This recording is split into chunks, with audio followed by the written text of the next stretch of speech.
Dalam setiap kecintaan kita kepada negara, pasti ada waktu di mana kita harus berbuat dengan buat baik, dengan ikhlas, tanpa kita melakukan upaya dengan ikhlas, maka alam akan berbeda.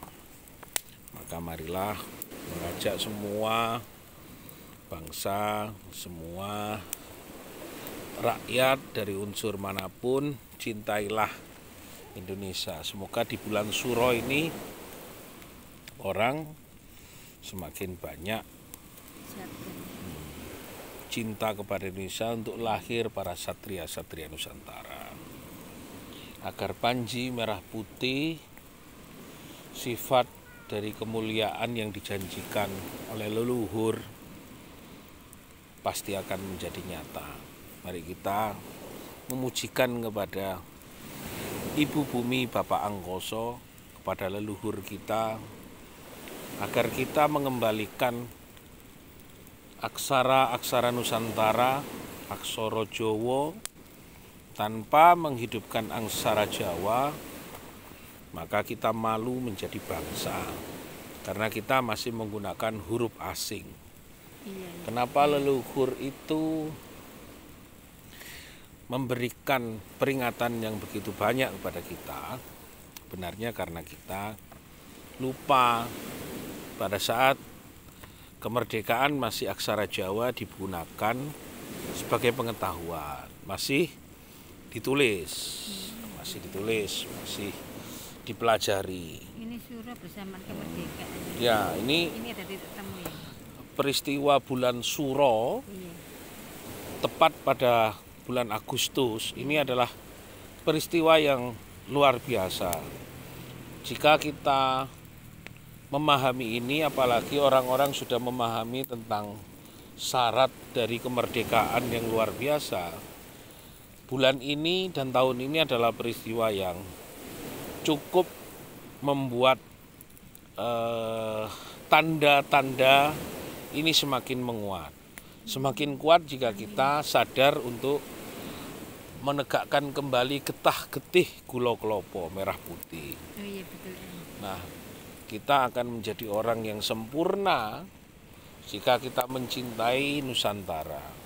Jadi pada hukum berkenegaraan, maka kita harus menyerahkan diri semuanya kepada negara, kepada Merah Putih, kepada ketuhanan yang Maha Esa. Tapi untuk kita ketetapan dalam konsep beragama, kita serahkan semuanya kepada Gusti Kang Maha Suci. Jadi harus membedakan antara sifat ketuhanan dalam berkebangsaan dan sifat kepada ketetapan beragama kita pasrahkan kepada Yang Maha Kuasa, Gusti Kang Maha Suci. Dan inilah sebenarnya yang harus disampaikan. Kenapa kita lupa terhadap nilai-nilai luhur kebangsaan? Karena Indonesia dibuat dan diciptakan atas pengorbanan leluhur kita. Leluhur kita lah mulai zaman kerajaan sampai sekarang berusaha untuk menciptakan atau mengupdate, merenovasi, melakukan evolusi, melakukan pembaruan-pembaruan kepada nilai-nilai itu.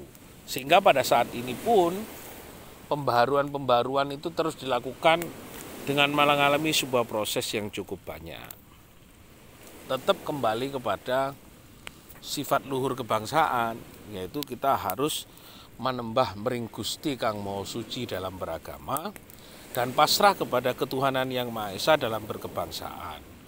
Nah, harusnya aksara Jawa itu dihidupkan kembali dalam rangka kita menghargai, menghormati kepada leluhur yang telah diberikan ilmu pengetahuan dan dawuh dari Sang Maha Kuasa terhadap proses penciptaan Indonesia sampai sekarang ini tidak lepas dari sejarah para raja-raja Nusantara yang memegang teguh kepada ajaran dan tulisan Jadi ajaran Jawa dan tulisan aksara Jawa. Tulisan dan ajaran aksara Sunda. Tulisan dari Sunda juga memahami tentang nilai-nilai ketuhanan dan keilahian. Tulisan dan aksara Lontara juga memahami tentang kelahiran dan kebaikan bangsa. Maka sudah sepantasnya kita di bulan Suro seperti ini, kita ada di situasi seperti ini, saya yakin bahwa orang asing akan berhitung kembali, menghitung kembali. Namun bagi saudara-saudara kita yang masih belum memahami tentang peristiwa-peristiwa ini, janganlah, saya mengimbau, janganlah menghina negara, karena negara ini milik kita. Jangan mencaci negara, karena negara itu milik kita sendiri, milik bangsa Nusantara. Yang bangsa asing itu pendatang, jadi bangsa Belanda, Eropa pendatang, bangsa asing Cina secara fundamen bahwa yang punya Indonesia adalah bangsa kita. Lepas dari seperti itu, bangsa asing Arab, India, sudah bangsanya aja udah Arab, India, Yahudi, juga bangsa asing. Jadi harus bangsa Eropa yang ada di Afrika Selatan, Afrika Utara juga bangsa asing. Jadi ya bangsa Indonesia itu adalah sebenarnya mulai dari Malaya, Aceh sampai Papua. Saya mengingatkan pada kawan-kawan semuanya dalam peringatan malam ketiga bulan Suro. Malam ketiga artinya tanggal ketiga bulan Suro Muharram. Marilah kita sama-sama memperbaiki diri. Bukan membersihkan hati, tapi mensucikan hati. Bersih bisa pakai alat cuci, sabun, deterjen. Tapi suci itu adalah wening welas asih di dalam hati kita. Itu kalau kotoran sama najis beda, sama dengan bersih dan suci. Kotoran bisa kita cuci, bisa kita sterilkan, tapi najis perlu ada upaya-upaya untuk membersihkan hati kita, pikiran kita, untuk manembah marang Gusti kang mau suci yang welas asih, luhur budi lan wicaksono. Maka bagaimana kita melakukannya? Memang kalau disampaikan gampang diucapkan. Nah, tapi dilakukan perlu ada pengorbanan. Jadi memahami langit, memahami bumi, memahami angin, memahami air, memahami ombak, tumbuhan, semuanya sama-sama juga dalam rangkaian untuk menghormati, memujikan kepada Sang Maha Pencipta. Nah, syukur nanti ke depan semoga di bulan Agustus, tepatnya juga di bulan Suro, sudah tepat kiranya jika kita sama-sama melakukan upaya agar kita sendiri sebagai bangsa Indonesia di saat dalam sebuah kebingungan pemerintah untuk mempercepat proses pandemi, nah ini kan kepanikan, tapi saya nyatakan bahwa semoga yang saya sampaikan bahwa di dalam doa malam hari ini kita akan berusaha melihat kembali, semoga sebelum waktu tepat sudah segera sumingkir. Tapi di dalam doa kita harus tahu musuh kita saat ini siapa. Makanya kita tadi ya dzal jalali wal ikram, jalmo moro jalmo mati. Nah itu siapapun yang datang untuk merusak Indonesia, sopo sen teko, opo awakmu Yahudi, Yahudi teko, Yahudi mati. Nah, gitu seperti itu. Dan kita menjelaskan bahwa sihir ini harus segera kita sirnakan agar ada kesadaran dari pemerintah. Tidak apa-apa, saya menyampaikan ini untuk kita publikasikan biar orang asing segera mencari keberadaan. Saya secara pribadi yang bertanggung jawab. Saya bertanggung jawab. Pertanggungjawaban saya agar bangsa Indonesia dan anak turun kita, anak cucu kita segera sempurna. Semoga sudah juga banyak orang-orang yang sadar dan menyadari seperti kesadaran kita hari ini.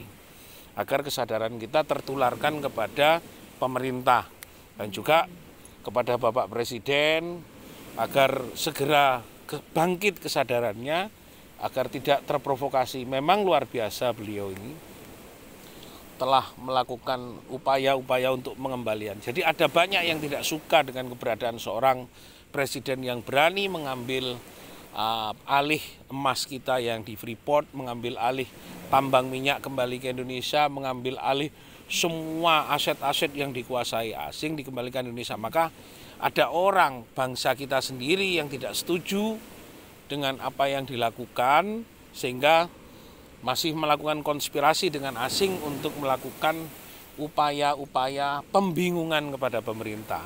Ada sebagian yang tidak bingung, jadi di tengah pandemi ini menikmati keuntungan. Ya maka saya juga punya waktu untuk berdoa, ya Allah hilangkanlah orang-orang yang punya niat buruk kepada negaraku.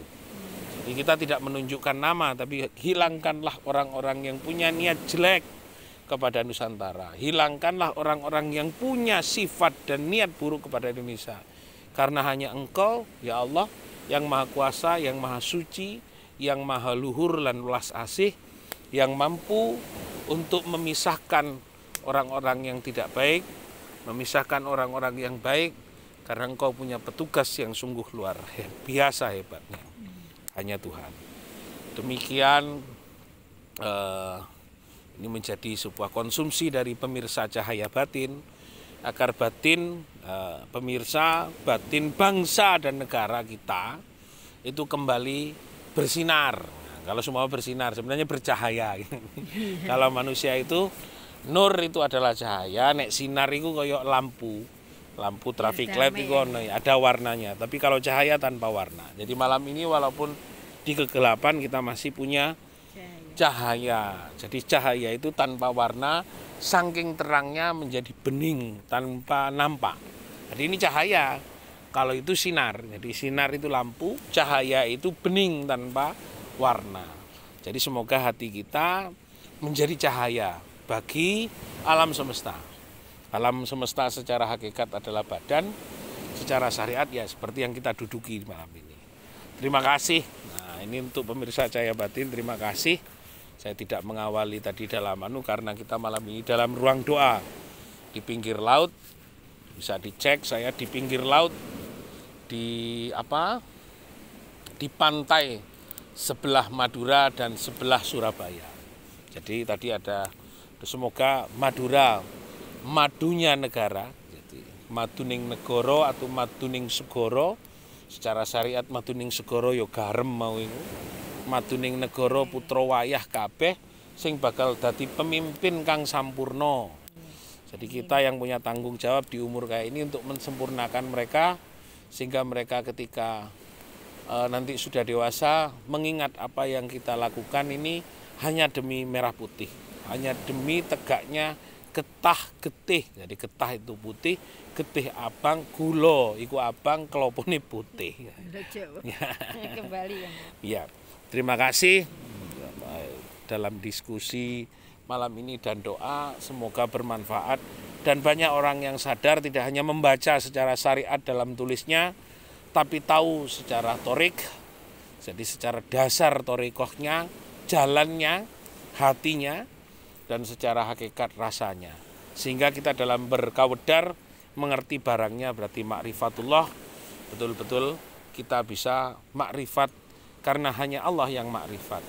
Dan alhamdulillah itu artinya hanya Allah yang bisa menyatakan syukur. Kita hanya bersyukur. Yang bisa merasakan nikmat itu dan memberikan nikmat alhamdulillah kan Allah, bukan kita. Yang membuat buah-buahan Allah, jadi alhamdulillah ya karena Allah.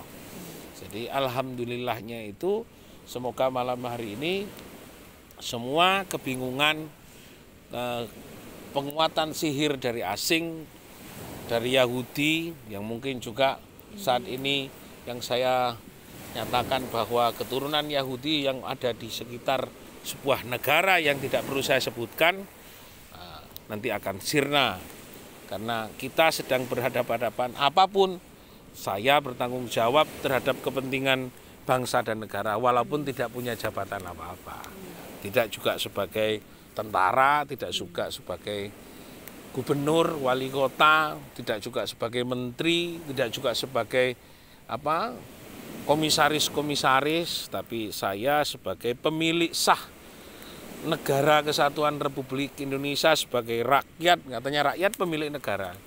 Maka jadilah rakyat yang selalu mencintai negaranya, yang melindungi rakyatnya tanpa harus positioning sebagai apa. Karena kita akan mewariskan negara ini kepada anak cucu kita. Nah, demikian kawan-kawan, pemirsa Cahaya Batin, para laskar-laskar sastria Nusantara dari Aceh sampai Papua, dari pejuang-pejuang, para spiritual, para budayawan, para resi, para mangku, ide pandite, para kiai, para bini sepuh, para palenggah, semua kami mohon doanya agar hari ini ketetapan-ketetapan yang saya dengar dari beberapa bahwa ada rongrongan kepada pemimpin, saya tetapkan, mari kita bersama-sama menghentikan semua rongrongan-rongrongan itu, isu dan wisik yang tidak benar terhadap Indonesia. Mari kita segera kita bumikan, kita pendam dalam-dalam agar segera Nusantara bangkit bermahkota emas, rakyat sejahtera, bukan bangsa kita yang jadi kuli, tapi bangsa asing boleh masuk Indonesia tapi tetap jadi kuli. Indonesia, rakyat Indonesia jadi juragan, jadilah tuan di negeri sendiri, kan gitu. Nggih Pak Sukar? Nggih Bu Endang, nggih matur nuwun. Terima kasih. Rahayu Rahayu Sakung Dumadi. Om Swastiastu, Namo Buddhaya, Salam, salam kebajikan. Wassalamualaikum warahmatullahi wabarakatuh, karena Allah.